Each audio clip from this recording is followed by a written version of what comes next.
Hello, my name is George Kovalevsky, and I am from the Delaware Institute for Reproductive Medicine.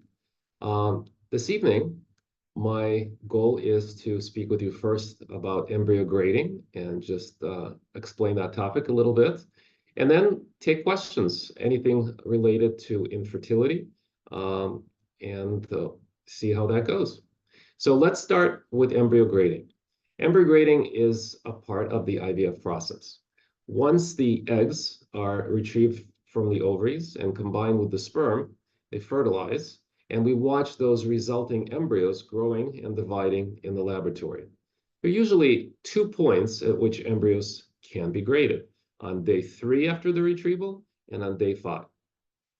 Day 3 grading is much more descriptive and not as helpful in terms of predicting the chances of success with a given embryo. So mostly, when you're looking at embryo grades these days, we're talking about blastocyst grading on days 5, 6, 7 after retrieval. There are usually 3 characters that are involved in the grade. The first is a number that tells us about the stage of the embryo development, how far progressed the embryo is in its development. And then there are 2 letters, one referring to the appearance of the inner cell mass. Those are the cells in the center of the blastocyst that are destined to become the baby. And then the cells making the wall of the embryo are the trophectoderm, and that's the second letter. So 3 different things, 3 different grades that we're really looking at to make up the full grade. The number telling us the stage of development, and then the 2 letters describing the inner cell mass and the wall, the trophectoderm. The grade is a rough guide to the chances of success. It is by no means definitive. So even the most gorgeous, beautiful looking blastocyst that gets the AA fully expanded still may not be a normal embryo and may not succeed. On the other hand, an ugly duckling embryo can still make a completely beautiful, normal, healthy baby. So only a rough guide. The better looking the embryo is, the better the chance that it will be normal and will be successful. Okay. So the grading is mostly used to help us choose, if we have more than one embryo, which one we will start with, which one we will use. So usually we use the embryos that have higher grades to start with, knowing that they have better chances of success. So I think that's my overall take of the grade of the embryos, and I always urge patients not to get too hung up on it, as it is not definitive in predicting success. Now, related parameter to choosing embryos is the pre-implantation genetic testing for aneuploidy, PGT-A. And that is a much better predictor for success. So if an embryo is tested and found to be chromosomally normal, then we know that that embryo will have a really good chance of success regardless of the appearance and its grade. So I'll stop there in talking about embryo grading and start looking at some of the questions that I've already received. First question asks, when transferring, does the lab look into the embryos and how they look before thawing and choose the best one, or they strictly go off the grading? Once the embryos have been frozen, we can no longer see them until we thaw them. And we don't want to thaw them until we are ready to use them. So the grade that was given to that embryo before it was frozen is what the lab is looking at in terms of selection of the embryos. So we will not regrade the embryos until we are able to see them once they're thawed. Another question asks about PGT-A testing in the IVF process. Does the outcome improve with this testing? That's a very good question. It's also a very complicated question. Overall, just to make sure everyone's on the same page, PGT-A, pre-implantation genetic testing for aneuploidy, is a technique where once the embryos reach the blastocyst stage of development, days 5, 6, 7 after the retrieval, we do a biopsy and take some cells from the wall of each embryo, the trophectoderm, freeze the embryos, and send these cells for chromosomal analysis. So we find out which of the embryos are chromosomally normal, which are abnormal. It's a powerful tool. It's not 100% accurate, but it's very good. It's like 98% accurate. And it is particularly useful for those who are at higher risk of having embryos that are chromosomally abnormal. And that is largely predicted by the woman's age. So the woman's age predicts the chances that the embryos will be normal or chromosomally abnormal. So PGT-A is particularly useful for those who are at higher risk of having embryos chromosomally abnormal. So generally that means women ages 36, 37, 38, and higher. Where we draw that line is not entirely clear. The women who are younger are more likely to have chromosomally normal embryos. Therefore, PGT-A is not going to make a huge change in their chance of success. And that's pretty much what clinical studies have shown us, is when we did PGT-A for younger women, it did not statistically improve their chances of success from an IVF cycle. And you can understand why that would be, because if we find a chromosomally abnormal embryo, we can't fix it. We simply know not to use that one. And so the cumulative chance of success will be the same from the cycle, regardless whether PGT-A was used or not used. Either there will be a normal embryo that will eventually hit and succeed with if we didn't do the testing, or with PGT-A, we go straight to the normal embryos to shorten the pathway and hopefully reduce the costs and the frustration of doing multiple transfers. So PGT-A is a very valuable tool. For some people, it's extremely helpful. For others, it's not helpful much at all. And so that's a decision that's individually made with your doctor, and something that I always discuss with my patients prior to starting an IVF cycle to see if it makes sense for them to use PGT-A for their journey in a given cycle. Next question asks, do more eggs guarantee greater chances of success? So that depends. So in general, if a cycle, an IVF cycle, results in many eggs, that usually tends to indicate that there is a good chance there'll be normal eggs in the bunch. So in general, yes, there's some association that higher responses yielding more eggs will yield better chance of finding a good egg that will be successful. But that's not universally true. So there are occasions where some women have really good ovarian reserve and respond aggressively to stimulation, produce lots of eggs. But then unfortunately, we can't find a good egg even in the large number. So it's not universally true, but there is an indication that a stronger response usually indicates a good chance of finding good egg and have a good chance of success.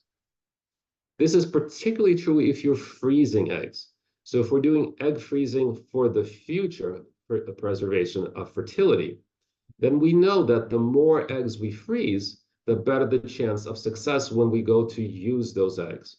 So that is very much true for egg freezing, that a higher number of eggs indicates better chance of success when we go to use the eggs in the future.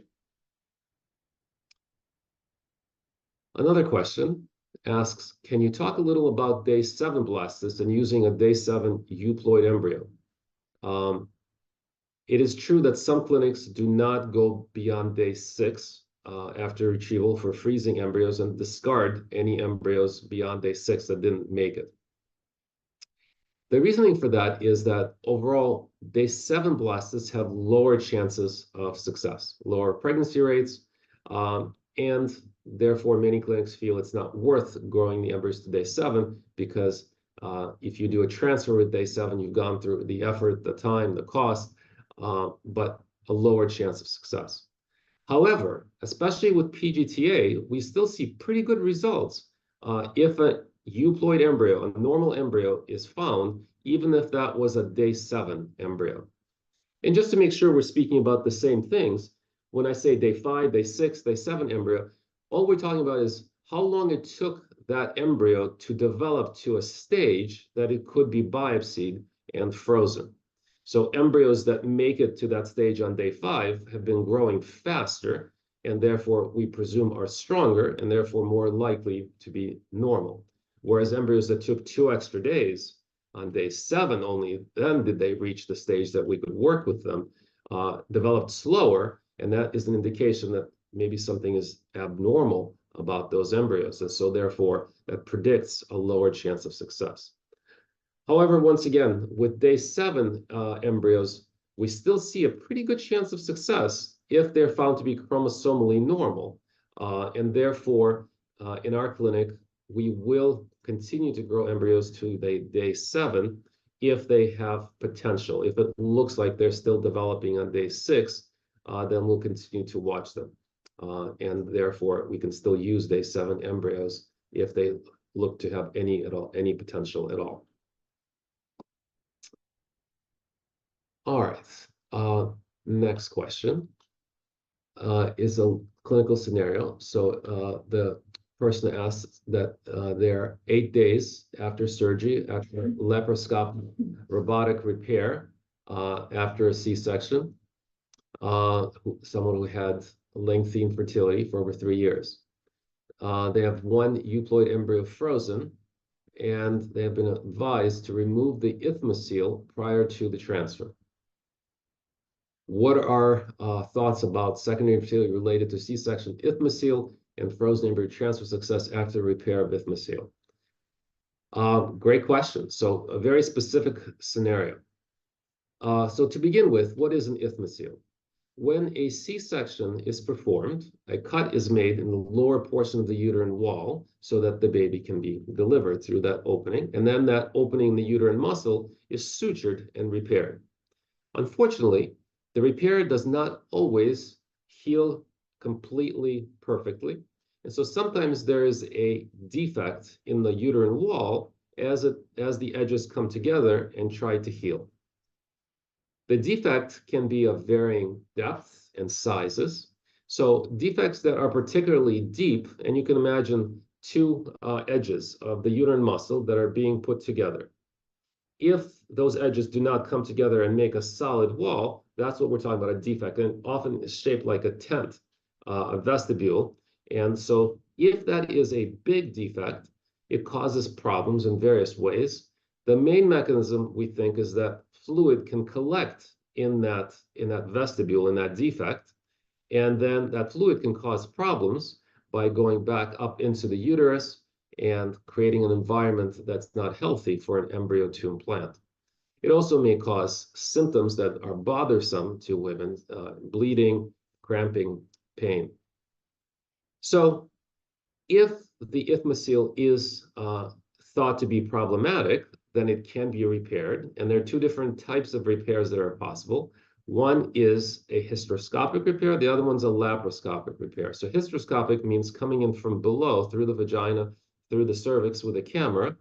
And that allows us to minimize the defect. So we can cut off the edges and smooth out the defect and burn off some of the tissue, trying to get it to scar down and close off partially. Hysteroscopic repair is helpful, but is not going to be completely successful often in completely repairing that defect. It can just make it better. Whereas if we want to completely excise, cut out the defect, and then reattach the edges of the uterine muscle together and try to get a better healing process to occur, then we need to do a surgery from outside the uterus, and that would be the laparoscopic approach, where just that happens. The defect is excised, it's removed, and a new closure of the opening is accomplished, and usually results in a much better fix of the problem. Of course, the hysteroscopy is a minor surgery that's minimally invasive with a very quick recovery time, whereas laparoscopy, as the person asking the question has experienced, is a much more involved surgery that takes longer for recovery. The decision of when to do the repair at all is not always a straightforward one. In general, if a patient is experiencing symptoms that we think are due to the isthmocele, then it would make sense to fix it to try to alleviate those symptoms. For fertility specifically, in particular, if we see fluid collecting in the uterine cavity, and we can't find any other reason for why the fluid is persistent, not going away, that would be an indication that the isthmocele is the cause for that fluid. And that fluid can, we think, impact the chances of good implantation. So that would be the reason to fix the isthmocele if we see persistent fluid at the time that we are planning to do an embryo transfer.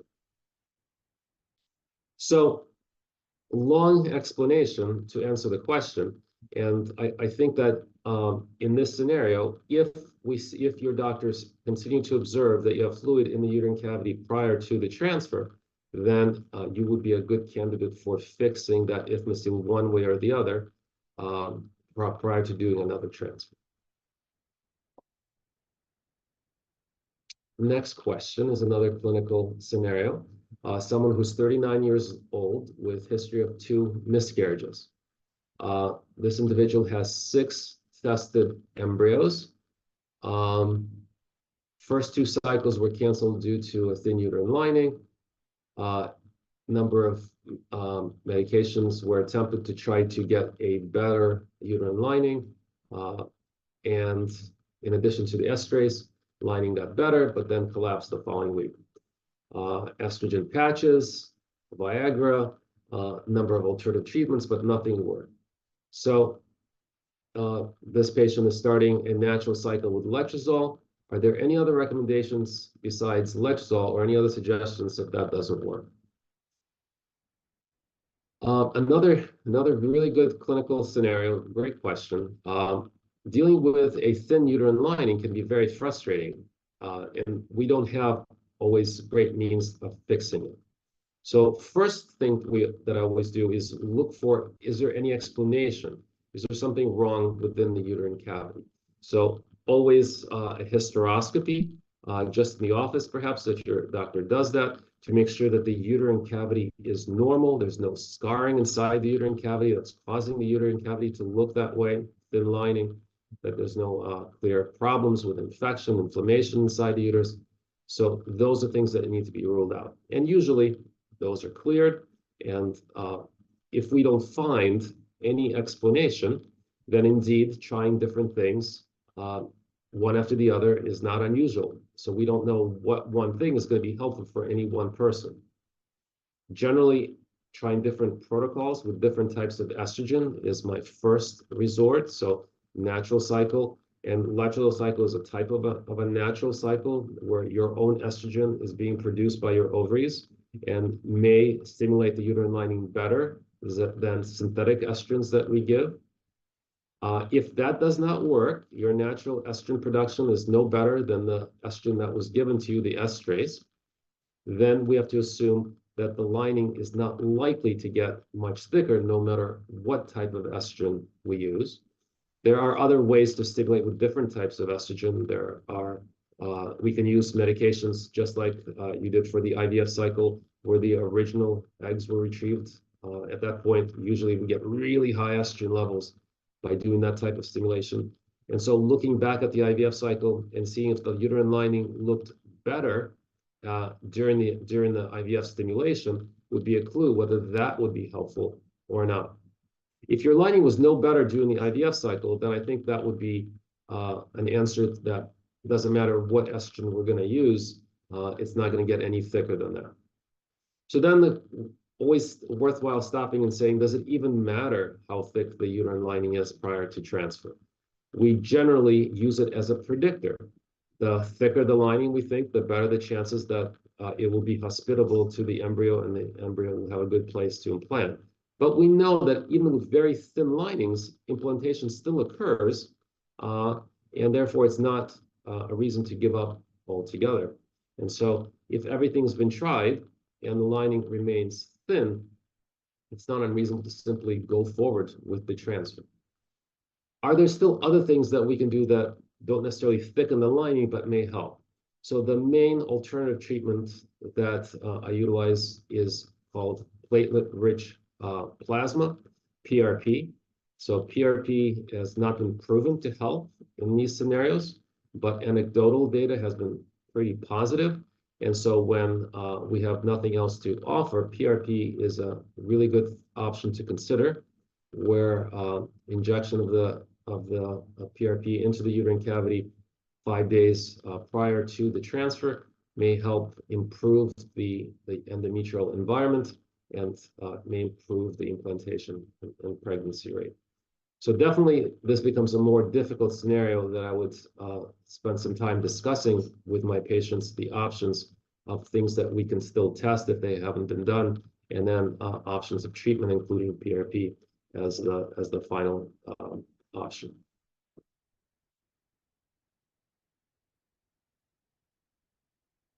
What is the criteria to determine if an embryo is viable and ready to be frozen? So the embryologists watching the embryos grow and divide are looking for its development and grading the embryos, as we discussed at the beginning of our conversation this evening. So the grade, how far advanced is it? How does the inner cell mass look? How does the trophectoderm look? Each laboratory, each practice sets cutoffs for what they think would be a viable embryo, what embryo has a chance of surviving a biopsy and then surviving the freeze. And so that's something that you would ask in your practice, your doctor, what are the cutoffs for embryos? In general, it's pretty standard throughout that if the embryo has any reasonable chance of success, that embryo is a candidate for biopsy and freeze. So only the really poor quality embryos are discarded if they're reaching the blastocyst stage of development. But basically, in order to freeze, in most practices, freezing at blastocyst stage is the standard these days. That's what we're looking for. Is the embryo going to reach the blastocyst stage and appear at all viable? Is it true that there is some correlation between the sex of the embryo and the grading? No. So it's overall that there is no true correlation in that. Is a grade A or B for an embryo good or bad? So the A is best, just like at school. B is next, C is worse, and we usually don't go below that. So A is best.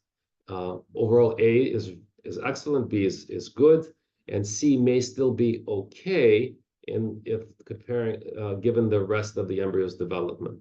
So embryos that are C get a C for the inner cell mass and the trophectoderm are of poor quality and would have lower chance of success overall.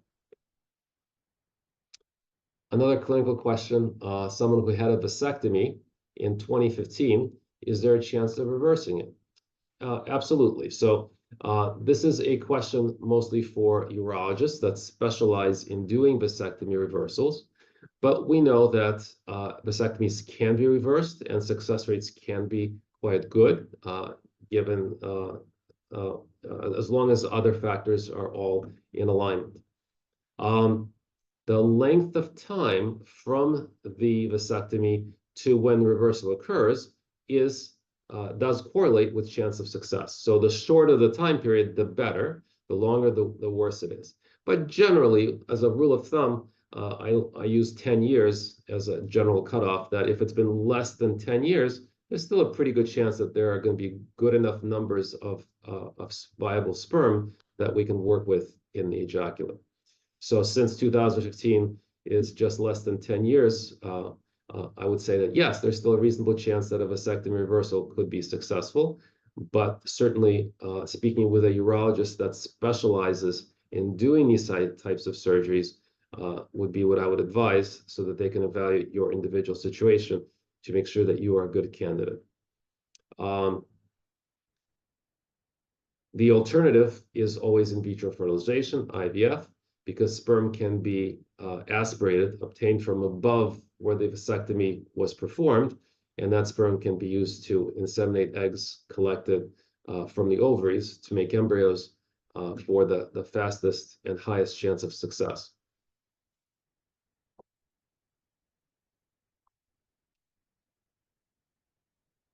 So another question asks about age and quality of embryos. So in general, as a woman gets older, both the quantity and the quality of the eggs gets worse. So we see that in the early 30s, The decline in the ovarian reserve and egg quality is just very slow and mild. As a woman gets to 35, that decline gets more and more rapid. And at 40, the decline becomes really, unfortunately, very fast. So yes, with increasing age, after 35 in particular, the chances that an egg and an embryo are chromosomally abnormal becomes much, much, much higher with each year.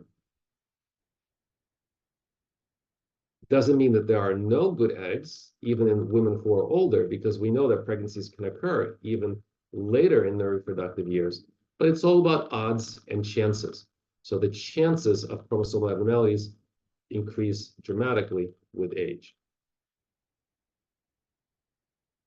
Can you explain more about the day 3 versus day 5 decisions that patients face? Someone who's new to IVF and heard that IVF patients making day 3 versus day 5 decisions, but unsure what that entails. There are a number of points that we can transfer the embryo. The main timeline is to count from the retrieval. We can do a transfer in 3 days or 5 days. These days, I pretty much transfer 99.9% of the time only on day 5. Why is that?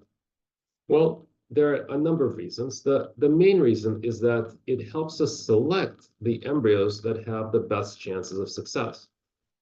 If the embryo makes it to day 5, it has proven that it is stronger and therefore more likely to be normal and more likely to be successful. Also, on day 5, we are able to select better, so that the whole grading scheme that we talked about at the outset is best done on day 5, whereas grading on day 3 is not nearly as predictive. So we're much better at finding an embryo that has the best chance of success if we do transfer on day 5. The argument for day 3 would be that what if the environment in the woman's uterus is more favorable for the embryo to develop and succeed than the environment in the laboratory? So this is particularly for patients who've gone through an IVF cycle or 2 and waited to do a day 5 transfer, but none of their embryos ever made it to day 5. They arrested in the development on day 3 or 4, right? So they're saying, well, I would just like a chance to have a transfer because maybe my uterus is going to be a place where these embryos have a better chance of survival than in the laboratory. And so that's a theory, but I'm not one that favors that theory, because my belief is that at this point, we have gotten really good at growing embryos to blastocysts in the laboratory. Initially, we were not very good, and our culture media were not very good, and so we had poor progression of embryos to blastocysts in the laboratory. But now we know pretty much exactly what the embryo needs. What is the temperature that they best grow in? What is the oxygen concentration, the CO2 concentration, the acidity, the culture media, what nutrients need to be present? So these things have been largely answered, and we know the ideal environment for the embryo to grow. And we accomplish that environment best in the laboratory. And I would argue that the environment in the laboratory is a better environment than in the uterus. So if the embryo does not survive in the laboratory to make it to the blastocyst, I find it highly unlikely that it would have survived in the uterus.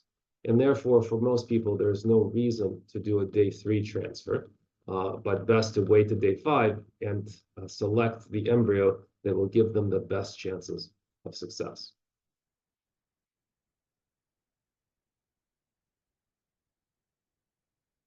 Next question, does PGT-A create a longer IVF process?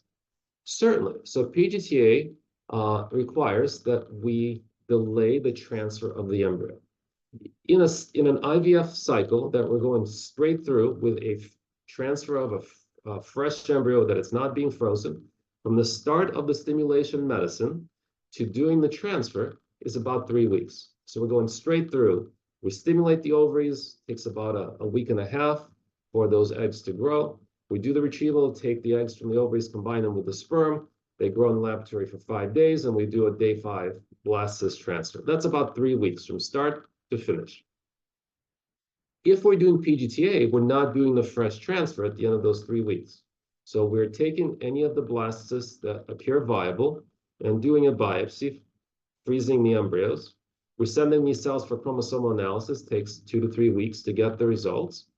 And then in a subsequent cycle, we prepare the uterus, thaw a good embryo, and put it in.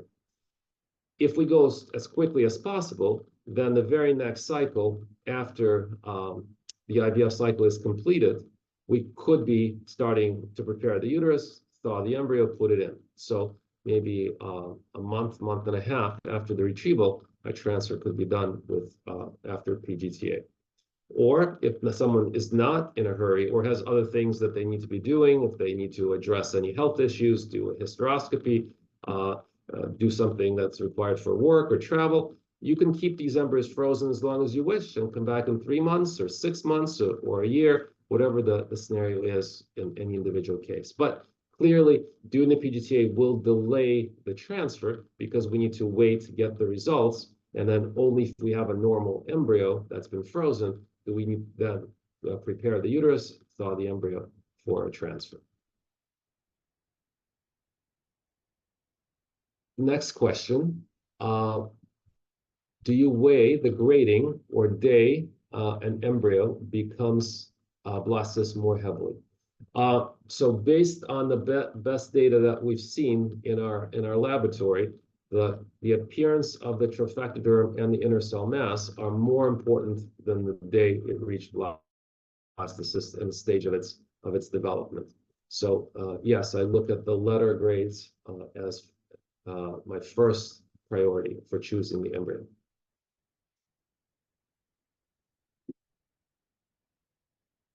Can you talk more about low mosaic embryos? Some doctors say they're similar to a PGT-A normal embryo, and some clinics won't use. So another great question. And so this, to answer this question, we have to talk a little bit about mosaics, what that means in the PGT-A process. So once we've done the PGT-A process, we've done the biopsies, we've frozen the embryos, the cells are sent for the chromosomal analysis. When we're biopsying the embryo, we're taking about 5 or 6 cells from the wall of the embryo. The embryo at this stage, blastocyst, maybe has 100 or more cells. So we're taking 5 or 6 cells just from the wall. If the chromosomal analysis shows, let's say we took 6 cells, and the test result says all 6 cells are normal, that's a normal euploid embryo.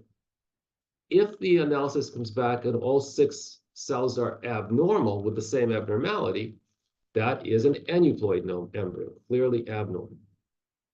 But sometimes we get a mixed result. And let's say we get 4 cells that are normal and only 2 cells come back with an abnormality, a chromosomal abnormality. That's mosaicism. How is that possible? Well, there are a couple of different reasons, but the main explanation is that the embryo starts out as 1 cell with the sperm DNA inserted. It divides, becomes 2 cells. Those divide, become 4 cells, and 8 cells, and so forth. And so initially, it's 1 genetic formula. Every cell is the same as they're dividing, and they should all be the same as they divide. But occasionally, an error in the division process occurs, and all of a sudden, one of the cells in division has too much chromosome, one has too little, and that creates the abnormality in the division process. So if there is mosaicism, next thing we can do is look at how severe the mosaicism is, and that depends on how many of the cells in the sample were abnormal. So if less than half are abnormal, 2 out of the 6 abnormal and 4 are normal, that would be a low-level mosaic. Whereas if the majority of the cells in the biopsy are abnormal, that would be a high-level mosaic. Studies have been done to look at mosaic embryos that have been transferred to see what the outcome would be. And the data suggests that if the embryo is low-level mosaic, it still has a pretty good chance of success, significantly lower than a normal embryo. So it's not as good. The pregnancy rate is significantly lower. and the miscarriage rate is significantly higher. That's a general statement. There's a lot more in depth that we can dive into it because it depends on exactly what the abnormality is, what type of mutation it is, what type of low-level mosaic it is, what the chromosomes involved are. So there is, of course, individual variability, but in general, low-level mosaic embryos still have a chance of success, not as good as normal, and then a higher risk of miscarriage. High-level mosaic embryos tend to have very poor chances of success. And so in our practice, after appropriate counseling and after we consider the individual situation, we can use low-level embryos, but we would use those as the last resort if there are no normal embryos remaining for us to work with.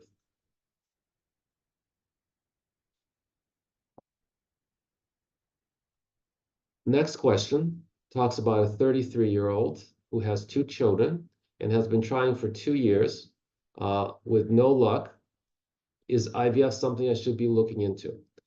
So, of course, I don't know much in terms of the details of what the underlying situation is. Anytime someone has infertility, so in this case, 2 years of unprotected intercourse and no pregnancy clearly means infertility. Next thing to do is to first come in and do an evaluation. So we need to find out, are there specific problems that we can fix? And then depending on what we find, we can consider what the best treatment options are to help you achieve the goal that you're looking for, a successful pregnancy. So IVF may be the answer, but not necessarily the answer, depending on what the situation is. So before we can decide on whether any one treatment is appropriate, really have to first start at the beginning and understand what's really going on and do some tests and try to figure out what the best treatment really is.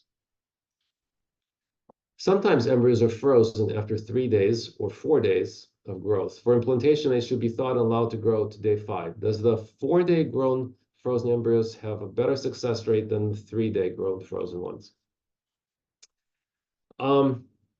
So here we're getting a little bit away from standard practices. Embryos can be frozen on day 3. They can be frozen on day 1. They can be frozen at different stages of development. But the standard that most laboratories have arrived at is freezing at blastocyst stage because they have the best success rates with that strategy. It is not universal. For some patients, it may be better to freeze earlier on on day 1 after retrieval, for example. So each situation can be considered individually, but that is something that you definitely need to discuss with your physician to see if it makes sense in that laboratory, in that practice, to do something like that. So I would never consider freezing on day 4. That is not something that has been shown to have great success rates and not something that we do in our practice. So that would not make sense to try to experiment with your embryos on a day where we have no good data to suggest that that would be a good outcome. So you want to stick with what works best, especially in the practice in the laboratory where you're getting your care.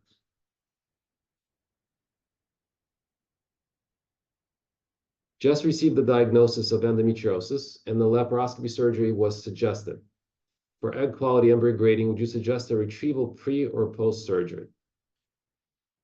So, not an easy question. And again, this is as much of the medicine that I practice, it's always individualized, and we have to take the full picture into consideration.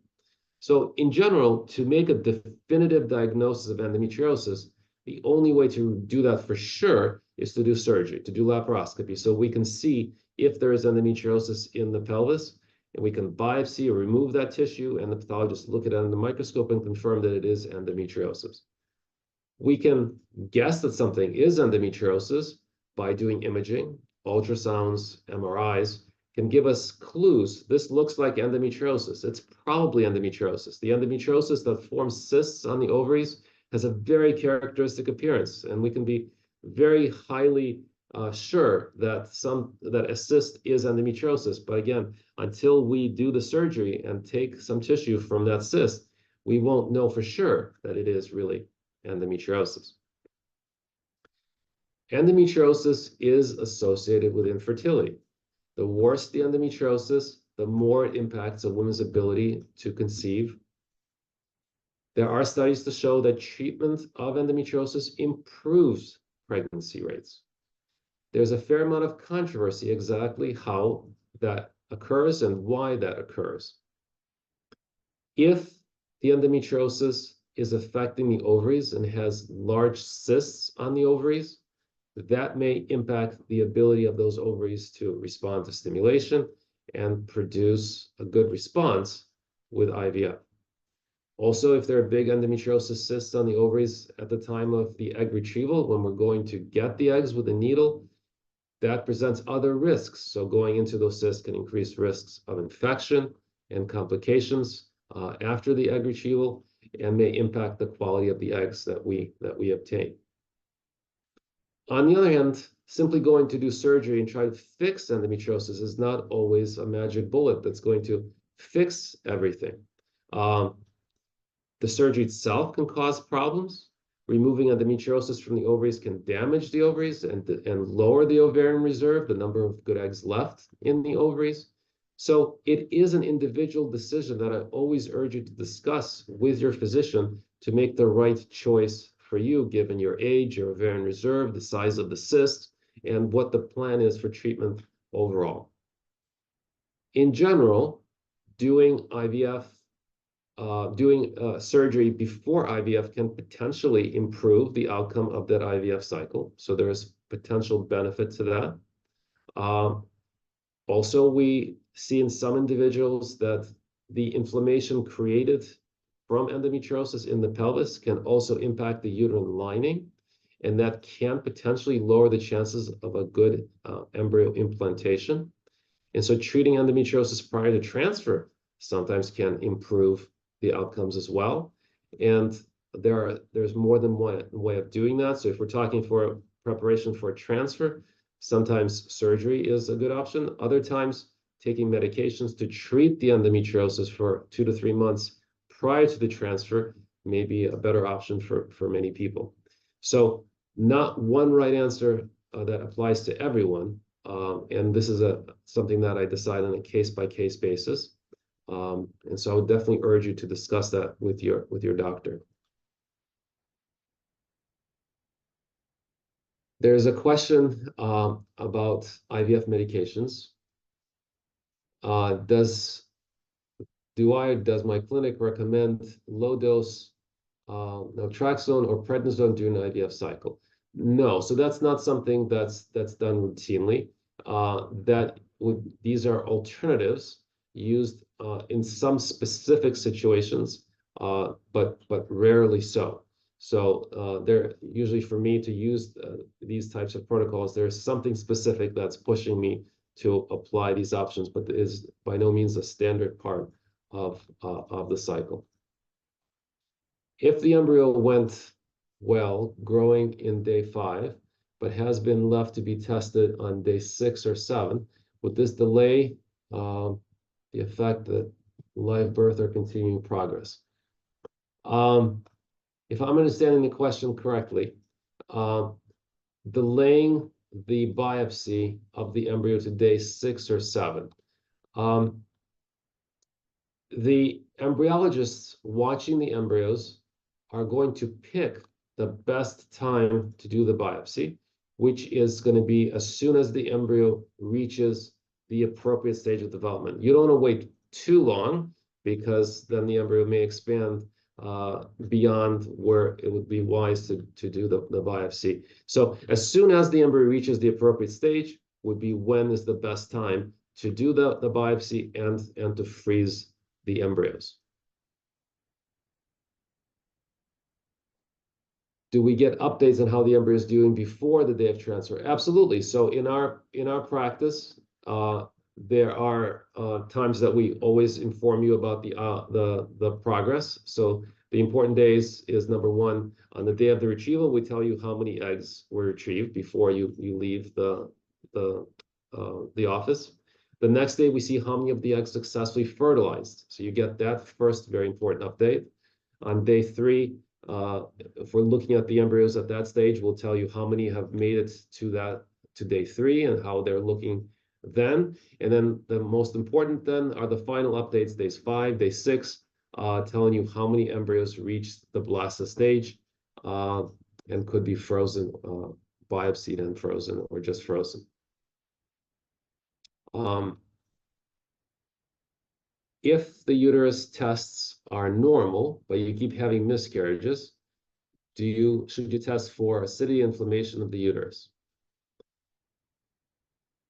In somebody who is having recurrent pregnancy loss, repeat miscarriages, there are a number of reasons for why that may be. And so we always have to look for all the possible things that we know can cause recurrent miscarriages. And that certainly includes the uterus. So we're looking for something wrong inside the uterus, whether it's structural, like polyps, fibroids, scar tissue, potentially a uterine malformation, like a septum, a wall within the center of the uterus. We also can't forget other things that can cause recurrent miscarriages, such as antiphospholipid antibodies, anticardiolipin antibody, leukocyte-coagulant, beta-glycoprotein 1, chromosomal problems, checking the karyotypes for both parents to see if there's an underlying DNA problem that's causing the miscarriages. If all the standard tests are done, and there are others that I haven't mentioned, such as thyroid and sugar testing, etc. So if all the standard tests are done and none of the tests have found any explanation, then there are other things to consider. In general, the number one most common cause of miscarriages overall are chromosomal abnormalities. So certainly the woman's age is a good predictor of that. And so in recurrent miscarriages where we think chromosomal abnormalities may be the problem, and the best way to confirm that is if a miscarriage occurs and we can collect the tissue and do chromosomal analysis to find out if that was the problem, that would prove the point. But doing PGT-A is one thing that can be helpful in many circumstances. If we are dealing with normal embryos and still having miscarriages, then we'll start looking for other more rare things that are wrong within the uterus. And so that includes abnormal bacterial growth, chronic endometritis. And there are tests that we can do to check the environment in the uterus. So at the right point in the cycle, we can do an endometrial biopsy, take some cells from inside the uterus, send it for special testing to see what bacteria are growing in the uterus, to see if that is a problem. And so those are some of the most common things that we want to look at to answer the question if we can identify a specific problem causing miscarriages to occur. What does the number in the embryo grading mean? So the number is the stage of development, how far advanced the blastocyst is. So the higher the number, the farther along it is, the more expanded it is, and then finally the highest number means that it's hatching, coming out of the shell. So it's signifying the progress of the blastocyst through different stages of development. Is it true that vasectomy reversal numbers are best in the first year after procedure? Yeah, so overall timeline after vasectomy is important. The longer one goes after vasectomy before trying to do the reversal, the lower the chance of success. So in the first few years after vasectomy is when you're going to get the best results, because there's presumably less damage been done to the sperm production apparatus from the blockage. Does freezing the embryo lower the chance of success by affecting the grade of the embryo compared to a fresh transfer? No. So that's a very important point. Success rates with frozen embryos are as good or better than with fresh transfers. So frozen embryos success rates are really, really good, at least as good, but often better than fresh, because in the fresh IVF cycle, there are many things that are potentially not optimal for the transfer. The estrogen levels are through the roof. The uterine lining may be adversely impacted by what has happened in the IVF cycle, whereas in the frozen embryo transfer cycle, we are aiming to try to establish the most perfect uterine environment for the embryo to attach. What are your thoughts on fresh transfers foregoing PGT-A testing for patients with diminished ovarian reserve who typically produce 0 to 2 eggs per IVF cycle? Age plays a factor, and there may be risks to the embryo when biopsy is taken for PGT-A, freezing, etc. And some backgrounds providing that the patient's 35 years old with history of ovarian cysts, one ovary has been removed, a low AMH level, quite low at 0.01, with poor response to stimulation, 2 eggs retrieved in 1 IVF cycle, 1 fertilized egg. Unfortunately, embryo stopped developing. So definitely a very difficult situation to work with, because in order for IVF to give us good chance of success, we rely on good response to stimulation. Low AMH level, low ovarian reserve predicts that there would be a low response. So it's not a surprise when the IVF was done that only a small number of eggs, unfortunately, was achieved. I don't see that PGT-A is a great option in this scenario most of the time. So in order for PGT-A to have a good chance of helping, usually it's helping us select a good embryo in a bunch. So if you are only producing 1 embryo, it's not going to be much help to do the PGT-A. Either that embryo is normal or abnormal.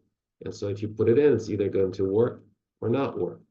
So the PGT-A would be useful in this scenario if you are wanting to do everything possible to prevent a miscarriage. So by doing the PGT-A, you're going to lower the risk of a chromosomally abnormal embryo that may still implant and then result in a pregnancy loss. But for most people, with having 1 embryo, it's usually not worth going through PGT-A to find out that the embryo is normal or not. And if it's normal, then doing the transfer later, because that's an added intervention, added cost, and delay ultimately to the outcome to see if it works or not, or doesn't work. Not an easy situation and a very frustrating one. And so one thing I can say is that it's not always out of the question that if you do 1 cycle and have a poor response, that with a different cycle, different pool of eggs, maybe there'll be a slightly better response. It doesn't mean you're going to get a dozen eggs next time, but maybe a couple more. And all it takes is really finding 1 good one. And the one thing that you still have going is that you're still 35 years old, which is on the younger side of things. So there's a better chance that the egg that you get, or 2 eggs or 3 eggs, that you have a better chance of finding a normal one. To answer the question overall, that usually with very poor response, getting 1 embryo, it's not going to be helpful to do PGT-A. And in this case, the embryo didn't even progress to a stage that it could be biopsy, so it was not really even an option in that 1 cycle. But either way, I wish you the best of luck. Are there any known reasons for younger women to have poor egg quality? Sure. So there are many reasons that we do know can impact, many factors that can impact egg quality. There are some that you have control over. So the diet, lifestyle, health can all impact egg quality. So you always going into an IVF cycle, you want to try to live as healthy a lifestyle as possible. And that includes not doing bad things like drugs, smoking, alcohol, eating healthy, so eating fresh foods rather than ultra-processed foods, a higher protein diet, less carbs. The carbs that you're eating, fruits, vegetables, whole grains, trying to exercise in moderation, avoiding high stress, not doing excessive exercise, so not time to do a boot camp or run a marathon. Trying to live as healthy a lifestyle as possible can improve egg quality. There are some supplements that have been suggested to improve egg quality. No really good clinical trials that prove this beyond doubt, but there is data to suggest that some supplements, in particular coenzyme Q10, CoQ10, has been shown to improve egg quality, particularly in the animal model. Unfortunately, most of the time, the largest part of egg quality is beyond our control, but those are some of the things that we can do to try to improve that. Can you explain the benefits of natural versus medicated cycles? So I assume that is for frozen embryo transfers. There's more than one way to prepare the uterus to receive an embryo, and they both have pros and cons. So in a medicated cycle, we start out by using estrogen. The woman takes estrogen to build up the uterine lining. Then when the lining is ready and everything looks good, progesterone is added. And once progesterone is added, after 5 days, usually the embryo is transferred. So the advantage of this approach is it's very simple. There's very little monitoring. So it's the easiest for the patient. You're just taking the pills at home, and everything is scheduled in advance. In a month in advance, you know the date of the transfer, so you can plan on that. The disadvantages of the medical cycle, number one, is that you have to take all the hormones. You're not making your own hormones. So we have to give you high doses of the hormones reliably, especially the progesterone. So for that, we need to do a progesterone shot. And this is an intramuscular injection, bigger needle in your biggest muscle, which is your bottom. It's a thick oil solution, doesn't always dissolve well, can be unpleasant. And you have to keep doing that through 10 weeks or more of pregnancy. So it's a long time of daily progesterone shots every day, same time. The other disadvantage is that program cycles, medicated cycles, have been linked with higher risk of certain complications in pregnancy, such as preeclampsia. Natural cycles is where we monitor a woman's cycle to see when her egg is ready and the lining is ready, and when everything is ready, using a trigger shot and then doing a transfer a week later. So the advantage is the woman makes her own hormones. We don't have to give anything. In a pure natural cycle, we don't have to do any medications at all. But usually we do some modifications, including a trigger shot, so we know the best way to time the transfer. And we still supplement with some progesterone to be on the safe side, but it's just supplementation. We don't need to give a lot, so we don't need to do the progesterone shot. So the main advantages of the natural cycle, number one, is no progesterone shots. The main disadvantage is that you have to come in for monitoring. So we have to watch the cycle to see when the egg is ready and everything's optimal. So there's maybe a couple, 3 ultrasounds, blood tests during the cycle. And you don't know in advance when the transfer is going to be. You get 1 week warning from the date of the trigger shot. And then the natural cycle is associated with low risk of complications like preeclampsia. So there are pros and cons. And for some patients, a natural cycle may not be possible because maybe they don't have good natural cycles. But overall, those are the main options with the main pros and cons. We'll do one more question before we have to end. Would a biochemical pregnancy indicate low-grade embryo quality?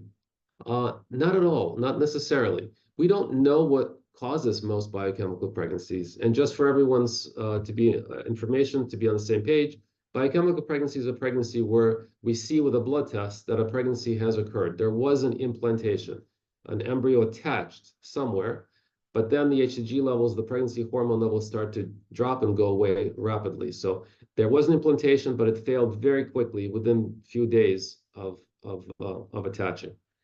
Why did that happen? Why did that embryo fail? And there are a number of explanations. The best guess that the number one most common reason is chromosomal abnormalities. So if the embryo was chromosomally abnormal, it could not survive, grow, and develop. But there may be a number of other reasons, including a poor environment in the uterus, etc.